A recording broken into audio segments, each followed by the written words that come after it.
Hey, Michael Crawl here from Sapient Ape Games. Just want to make this introduction video, um, tell you a little bit about myself and what we're trying to achieve here with Sapient Ape Games. I also want to apologize if this video isn't particularly good. It's not something I do, it's not something I've ever done. Um, but I really wanted to get out there and tell people a little bit about what we're about here. I also want to apologize. My speech is undoubtedly a little muddied and slurred. I have ALS, which you might remember from the Ice Bucket Challenge several years ago. And as a result, my speech and other muscles are falling apart. So it's not quite so easy to speak clearly, but I will do my best. Um, so a little background on Sapient Ape Games and specifically on myself, since I am basically Sapient Ape Games. Um, I have wanted to create games in some form or another since I was a kid. Always been into um, gaming in one form or another, mostly computer gaming, console gaming. And frankly, I kind of always expected that I would make video games because that's where I spent the majority of my time. However, I realized um, a few years back that I wasn't going to create video games. I never learned to program, and so I scrapped that idea and decided to go back to what I had started on as a kid, which is, of course, board games. One of the first games that I realized, or made me realize, that board games are just created by people, and that I could be one of those, is a game called By Jove. It's not a very good game. It's very random. Players don't really control much of their actions. By modern standards, it would probably be categorized as Ameritrash. But I loved it.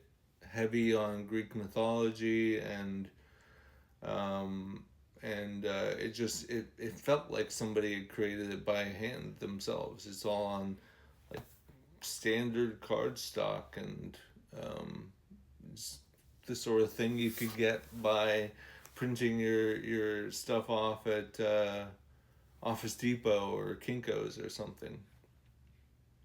Um, and so I decided to go back to that. I have a lot of experience in visual design. It's where I went career wise, so it just kind of made a lot of sense to try that. So I started working on my passion project first, which was a big mistake. Um, but I eventually backburnered that and worked on Spizzicoletta, which we're currently working on building up an audience for right now. Um, I would say it's a very good game, and I don't say that because I personally think it's a very good game, although I do. I think I say that because I've had that feedback from over 60 people who have played it at the various events and game stores that we've gone to. It has changed a fair amount since I first started working on it almost a year, actually almost exactly a year ago. Um, but the core of it is still there. Spizzicoletta was inspired by a game that I used to play on the computer, which it turns out was inspired by a physical card game called Melbourne. Hopefully, I'm pronouncing that right, but it's a French phrase that means 1,000 milestones, and the goal is to build up 1,000 miles worth of card points. And there are ways, in addition to that, to gain points, but then you just add everything up, and whoever has the most points is the winner. I wanted to make something that was a little bit more straightforward, tactile, and visual. So Speedcycleta has a randomized track using hexagonal tiles. The cards are still there, but you have additional items, including obstacles um, and some additional effects that you have to worry about. It's really engaging. People end up kind of creating stories around what's going on, and everybody loves the animals, which is terrific. It's not something I anticipated, but it's turned out to be kind of amazing. Um, but full disclosure, I'm here making this video to help get the word out about Speedcycleta, and to frankly to get to the point where we can put out the other games. My original passion project, I have started working on it again. It's a huge game. It's a science fiction combat and training game, again based on a video game that I used to play back in the 90s for this one. Um, and we've got Caging the Kaiju, which is a worker placement game all about building up a wall around a monster heavily inspired by the sort of threat mechanics of Pandemic. But instead of trying to squash things in multiple places, you're trying to contain a monster that's trying to not be contained. And then we've got other games that we're working on as well. My wife has started helping me with games and also working on her own.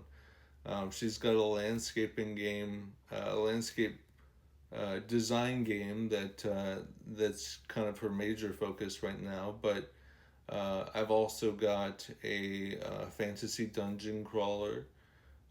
Still working out the details for that one. It's very, very early stages, but in that one, players act as elementals who can grow in power in kind of a way that's similar to how Pokemon grow in power and capabilities.